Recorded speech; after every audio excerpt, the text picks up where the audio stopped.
Ako po si Erlyn Delgado ng Office of the City Agriculturist sa San Pablo City.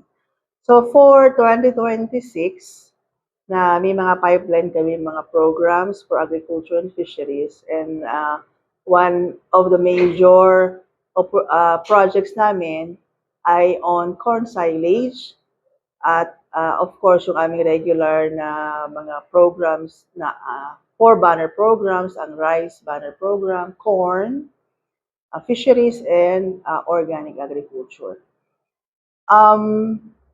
For this year, we have just concluded yung aming techno-demo on corn silage production, of which, dahil may plano si NDA na gawin dairy hub ang San Pablo City for South Luzon. So more or less, ito ay 60% na matutuloy next year, 2027. So we are trying to prepare our corn farmers na to convert from producing corn into corn silage as a forage or food for the dairy cows.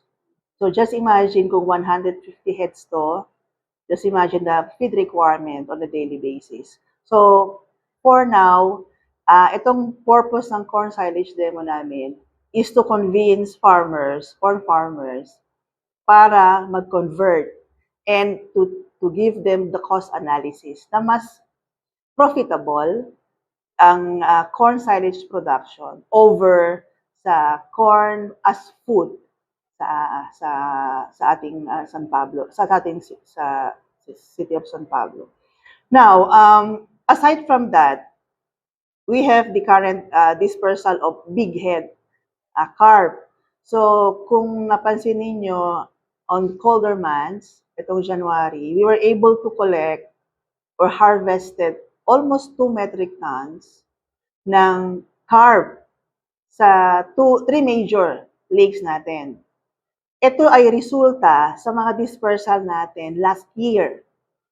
So, it generates additional income as apart from the aquaculture activities. So, I have the data last year ng production. We were able to produce at more than 1,000 metric tons of tilapia, which we can convert kung ikuha natin sa economics, around 90 million pesos yon.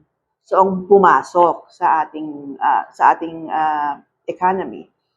Now, we will continue on that note yung dispersal kasi basically hindi lang to as a business or enterprise for fisher folk, but as a source ng ating food sufficiency.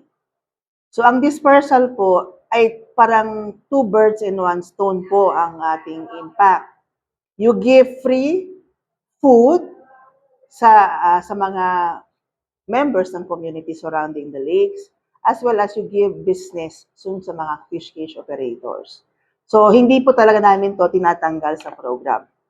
So on the other side, dispersal po ng seeds, vegetable seeds, and fertilizer is also part dun sa ating food security na advocacy. Because alam naman natin na wala pang crisis, last year pa, even previous years, tumataas po yung cost ng seeds and fertilizer.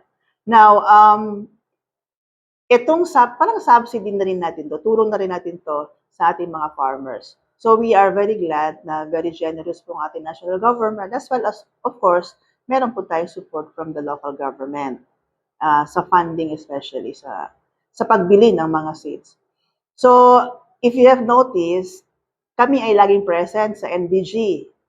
Kasi po, ang aming ginagawa doon is nagbibigay po kami ng free seeds at fertilizer para sa mga member ng community for their own production ng gulay.